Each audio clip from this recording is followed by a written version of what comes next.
All right, it's showtime. Lloyd Brown, refined completions, why wells fail. How are you, sir? I'm doing wonderful. It's raining, cooler, awesome. Awesome. Well, I'm coming from our Paraguay um, studio here at ROI Spotlight Studios, our Paraguay annex. But the show must go on. It's one of my favorite shows I put on every week. Awesome. It's a cool So place did to it. be. Yep. Yep. It's the sun's coming out here as well. It's been rainy, so I guess the rain moved up to Texas. Today, Lloyd, we're going to talk about the economics of well failure, this hidden tax we call the ignorance tax. You know, I worked in a couple of companies. I remember I started a job and I remember thinking, I'm going to be the best employee at this place. And I want to make sure I start off and I just do things right. And then I would run into this rule that didn't make sense. And I remember I was going, well, that's kind of a stupid rule. Why do they have that rule? And then I go, oh, wait a minute. I'm a good employee, so I'm just going to do that. But after I ran into a lot of those stupid rules, it came to me as like, that's kind of like a stupid tax. If your culture has a bunch of stupid taxes, then your people they get wore down. But when we're considering options of things we don't know, there's kind of this thing called ignorance tax.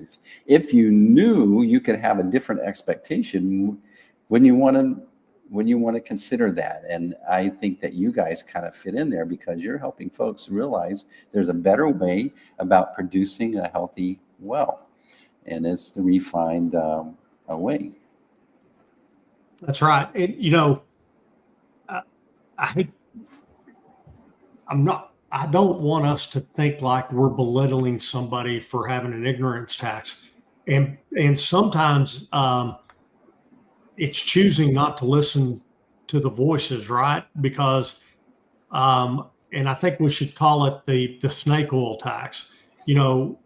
There's been in our industry, there's been so much focus on products, but not how to believe. And so, when we're communicating with companies, so many times they've heard a narrative talking about solving their problems, but never being able to really demonstrate, did we do what we say we're going to do? There's hey, you made a great well, but you don't know if you made the best well. Mm-hmm. You don't know if you did had the ability to produce the best well, because one of the things that we're looking at in our technology, our wells produce 90% less CO2 and H2S using our process from CO2 and H2S generated by the geology from a chemical reaction from fracking. And you go, nobody would intentionally choose not to use the process if they knew that it was going to deliver those kinds of results. So is the ignorance, does it come from just not knowing that this is available, or does it come from choosing to be ignorant because you've heard so many promises before and you've never had the result? And I think, you're talking about these rules within companies. Those rules are set in there because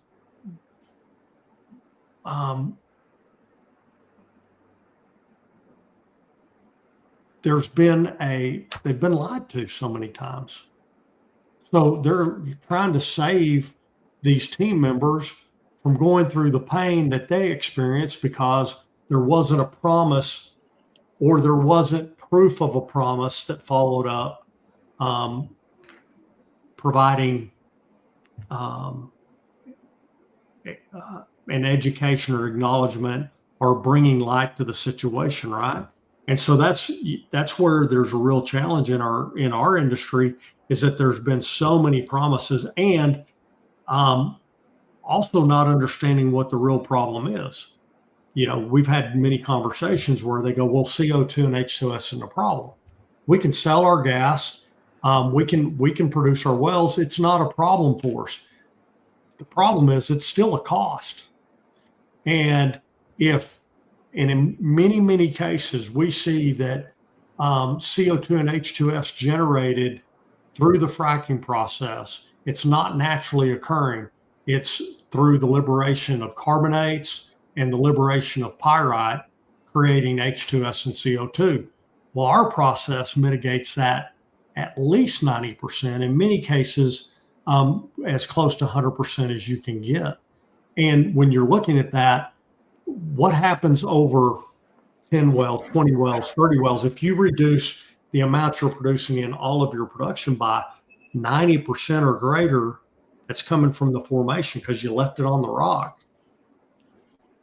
What does that do to your cost? It's not a problem, but it's a cost. And as we go and we dive into a lower commodity market for oil, we've got to have more predictability and control of what we do. And the most awesome thing is, by mitigating those two mechanisms, utilizing our patented process, you're going to make more oil over the long term in a well. And I'm not talking the first 90 days. I'm talking the first 900 days. You're going to make more oil. And, we've seen this in study after study, but the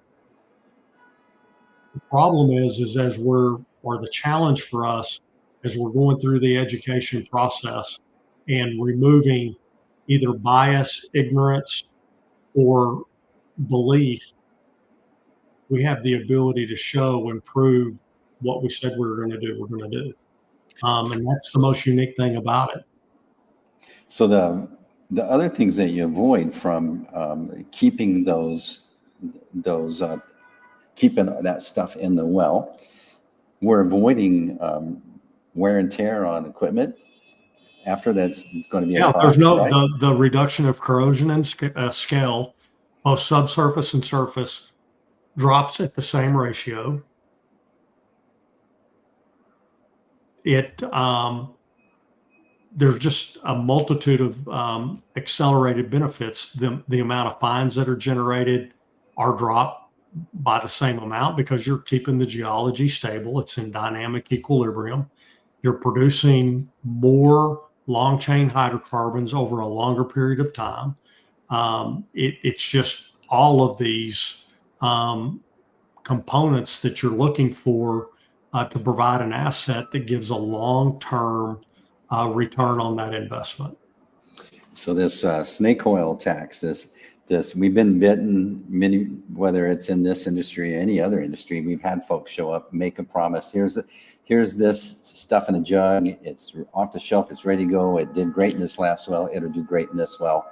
But if we've tried that, and like you said, either we produced a good well or we didn't, but we'll never know whether it's the best well. The refined process increases your odds of producing the best well, as far as being in the dark whether I produced a good one or not. That's right. And it's funny, we're working with the company and looking at their geology, and we did all of our analytics, and their wells are going to be really good that are in this target zone. But they should be great. And that's another ignorance tax. We've got such really good geology that you almost can't screw it up. Mm-hmm. It's going to make a really good economical well. But what is the delta between good and great? And that's a tax. That's an ignorant tax because we don't know the difference. We know we got great geology, but wow, if we got 10%, 20% more off of this resource at every place that we attacked it, that's transformational. I met with a gentleman and 2 weeks ago, and I was walking through our process, and we had worked together all the way back in 2010 and 11, and we were talking about our process, and he's like, what kind of results are you guys seeing? I said, well, here's a couple of our studies. I said, and I don't want to say the company that he's working for, but it was acquired by one of the majors in our industry. And I said, what if you guys had this for all these years? And he said, they wouldn't have bought us, we'd have bought them. Wow. He said just a 5% change over the thousands of wells that we completed would have created the resource to buy one of the largest companies in the world. That's what the difference is between good and great. So this is a patented process. Obviously, you have case studies and you've had results. Tell me a little bit about that, or tell us about that. Well, the patent was issued out of Germany last week, and we're filed in all of the European form following countries, and we've also filed patents in 37 other oil producing countries in the world, and there's a lot of work there. But in that, we're the only company that understands these mechanisms of failure and the process of mitigating that failure. So what the results of that are, our wells tend to give up a lot more of the frac fluid up front before they start producing oil. And again, in the traditional geology. And in our largest study, a 10 well study, the wells utilizing our process over 24 months gave up $4 million more revenue, net profit revenue after cost, to the operator than the wells that didn't use our process.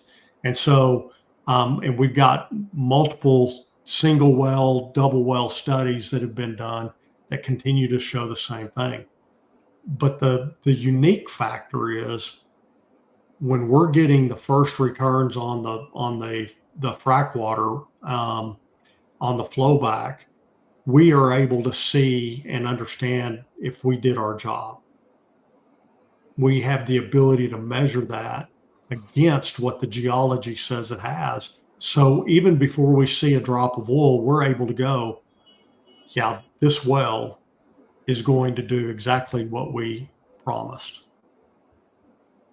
So when that example you gave me, if those wells had produced 5% more, they would have purchased that company instead of been purchased. In Right. your studies, Mhm. give me a sense of the percentage that we're talking about improvement. Well, that 4 million per well was about a 35% delta per well. And we could see it in the first 40 days of the wells coming back. We knew as the loads were coming back. And now we do have a higher cost because we're going to get more water and you've got to dispose of that water. So you have to normalize that. There is it's not a positive to get more water back unless you know why. And you want the water coming back because if it's coming out, you're not leaving it in the reservoir and blocking the pore throats and keeping the oil from migrating into the wellbore. And so even that's after the operator's cost of per barrel for disposing of or repurposing that produced water, we still were $4 million net dollars ahead on average. That feels like you get a free well for every 3 you drill. Under that scenario, you do, or you get 1 out of 10 if it's only 10%. And we've never seen it not be more than 10%. Now we need a greater statistical number, right? You don't want to make great big promises, but even a 5% is significant. And then if you take it and your operating costs are impacted and lower for the life of the well, that's just on the revenue side. We're not even capturing the delta on what it takes to treat the gas that's being produced and removing the CO2 and the H2S. That's not even in that net. And the wells, it's unbelievably the difference that we see in the amount of CO2 and H2S and the indicators of disruption in the 5 wells versus the wells that were done the refined way. But there's ignorance is partly our responsibility, right? That's why we're doing what we're doing here. Mm-hmm. Our goal is to help explain and provide a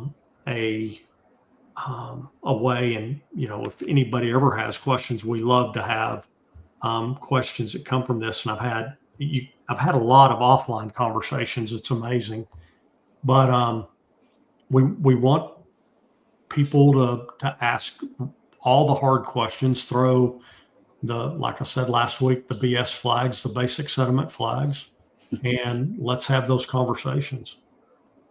You don't know what you don't know, and so it's your job to help people understand that there's a different option. There's an expectation that they didn't know they could have, and it's such a timely thing that you guys are hitting the market now, and that you have this patent, because the efficiency in producing these wells, it's never been more important than now. There's a high demand, yet the cost per barrel is lower. And so that's driving this pressure on the operators to produce a more efficient well. That's right. Right. Well, and here's the bad news. That really good rock we were talking about that could be great. Mm-hmm. A lot of it's already been fracked. In the Permian Basin, we have other areas that doesn't hold true, but in the Permian Basin, a lot of the primo sweet spot has been already drilled and fracked. Mm-hmm. And the sad news is we've left that 10 and 20 and 30% uplift off of those geologies. And we're doing our work to see if we can go back and re-stimulate those, but it's a very tall order. It's so much more capital effective and efficient to do it right the first time. So what you're saying is, now that kind of all the sweet spots have been drilled, there is this increasing demand, but we got to go to places that are a little more difficult to produce. That's correct. And because the geology is not as good. Mm-hmm.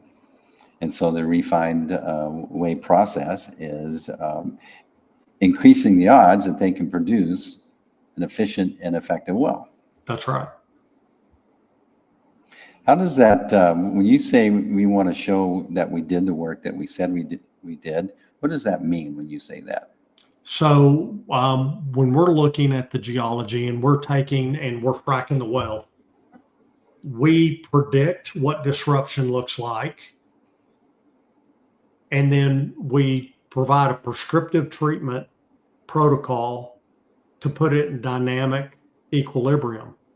And so as the well's producing the water back, the water tells us if we're in disruption or dynamic equilibrium. And it tells us really early on in the flowback process. And that's one of the things that we do. It's a great question. So the first week during flowback, we test that well, the water off that well every day for the first week. Then we go to every week for the first month.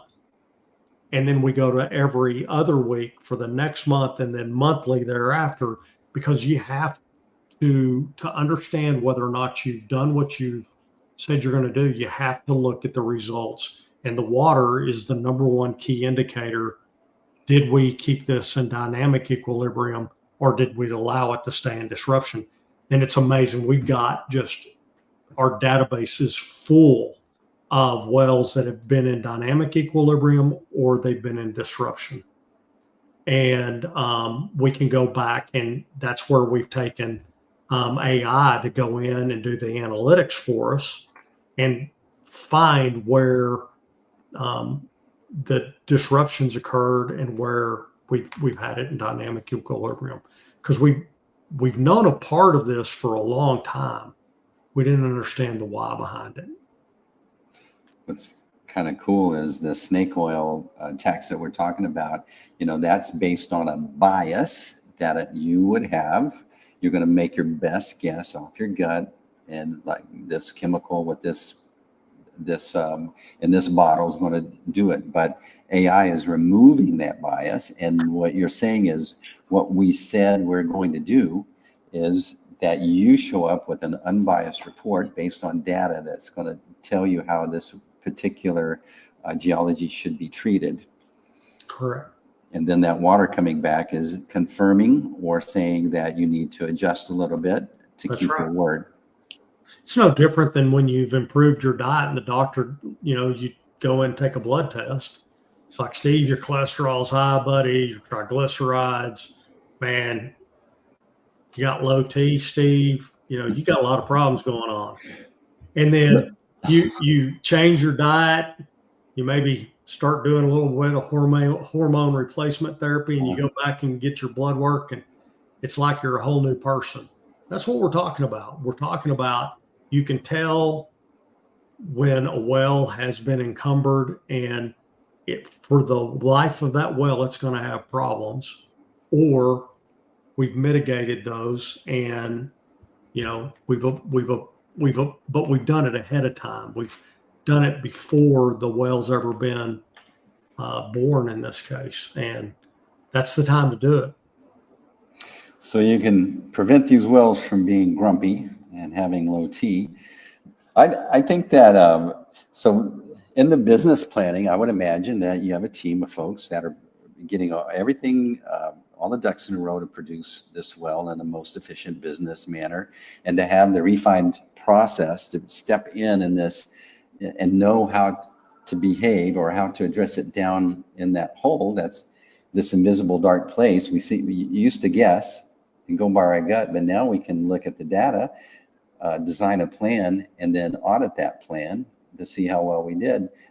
That just seems to me that's just a normal, just a normal process of business that you guys are offering now that didn't know you could expect in this particular case. Well, and up until our discovery, we couldn't. Until we had this and we ran it and we tested it. We had theories, right? But today we have fact. It's not a theory anymore. It's a patented fact.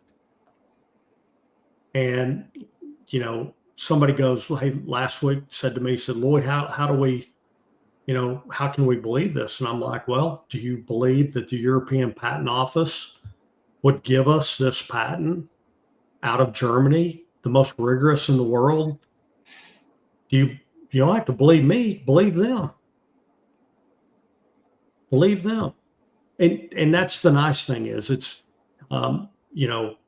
we're a trust first organization. It's our number one rule: give trust, earn trust.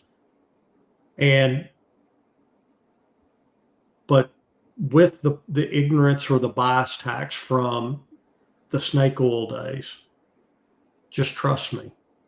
Mm-hmm. Or trust what the lab says, even though I can't replicate it in the field. Just trust what the lab says. Well, we don't have to do that anymore. We're going to say, this is what you're going to see, and then you're going to see that. So to me, you're just helping these folks, these operators, be better business people by offering a way to have predictive success in this particular place that used to have a blind spot. Absolutely. And we're approaching it as a fiduciary that they're investing a lot in our company. And we never want to take for granted that trust that they're giving us. We owe them the ability to be able to measure the success, not arbitrarily and wondering if it could have been better, or are they getting the best result they possibly can. So it feels like you guys are more of a business partner than a vendor in this case. Absolutely. And we don't want to be in a vendor relationship. We're not a commodity. We've invested in an enormous amount of our career and resources in getting to this place. The number of R&D dollars that have been spent over the last 18 years are in the tens of million dollars from both the smart investment and now here at Refine. That's what we've done. We've taken the investment that customers that we choose to have in a partnership, those dollars we've plowed back into research to have this discovery. So, I've got to tell all of them, thank you for the years that they've made the investment. This patent is really a testament to their belief in us. A lot of data that's gone into this. It's amazing the amount of data that you guys have collected. And again, your AI is able to sift through that data without a bias and deliver or recognize and produce patterns of success that would happen in this well. To me, that's impressive. You're more of a technology company than that. It's a different way of thinking about it. It's amazing what AI does. It changes our perspective on things, and it's another lever that these operators can lean on that they didn't know they had available. Yeah, that's true. And it's intentional that you don't see the name chemical in anything. But we get compensated by providing the chemistry solution, but that's part of the process. And without the process, we'd just be a chemical company. The plan is, I saw this great quote by Mark Andreessen. The person that designs a plan is the one that is the up and comer, and he invests in all these new companies or these startups, and he always looks for who produced the plan. It's not always a leader, but anyway, the illustration was the plan is the most valuable piece, and the person putting the plan together is like the up and comer. And you guys are really, the value you bring in is, here's a success plan for this particular well, and it's based on data and insights, and the chemistry process is a small piece of it, but the plan is the most important piece of it. Absolutely. Well, and the process is the plan. Mm-hmm. Yeah, I love that. So from snake oil to the plan, the process from snake, what's our compare and contrast? We got to leave this. There's a promise without any proof, and then there's a guarantee with proof. Mm-hmm. We guarantee our results. So just trust me. This worked last time. Here's what the plans is, and we stand on a plan, and that's how we're going to protect your reputation. That's right. Awesome, Lloyd. Another excellent conversation on the hidden ignorance tax. We don't know, we don't know. And if we knew, that's what, to me, this experience with AI has offered me a way to go. I don't have to think of everything anymore. I can go to AI, have a discussion, and come out with some really creative solutions that I didn't conceive, right? And it makes you more effective, and working with refined completion gives you more options. So if I've been listening, I want to have a conversation offline with Lloyd Brown, Refined Completion CEO. What do I do? Lloyd.Brown at refinecompletions.com, or reach out through any of our social media partners at LinkedIn, X, and YouTube. That's right. All right. We'll see you guys next week on another edition of Refined Completions. That's refinecompletions.com. Lloyd Brown, good show, good conversation. The dumbest guy in the room, me, learning all about oil well completions the refined way.